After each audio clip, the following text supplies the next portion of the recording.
किंतु डॉक्टर मान सूत्रु एति आमको आश्वासन मिली जे स्वास्थ्य अवस्था बहु नेता बहुत शुभेच्छु आसते हस्पिटाल को डॉक्टर मान सूत्रु जी खबर मिली माननीय नवीन पट्टनायक स्वास्थ्य स्थिर अच्छी भल अच्छी एवं डॉक्टर माने गोटे टीम कर गोटे पैनल ऑफ डॉक्टर्स टीम है से माने देखाशुना कर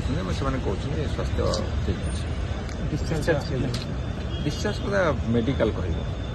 किंतु डॉक्टर मान सूत्रु एति आमको आश्वासन मिली जे स्वास्थ्य अवस्था स्थिर अच्छी वीडियो सुस्थ अच्छा कथा बहु नेता बहुत शुभेच्छु आसते हस्पिटाल को डॉक्टर मान सूत्रु जी खबर मिली माननीय नवीन पट्टनायक स्वास्थ्य स्थिर अच्छी भल अच्छी एवं डॉक्टर माने गोटे टीम कर गोटे पैनल ऑफ डॉक्टर्स टीम है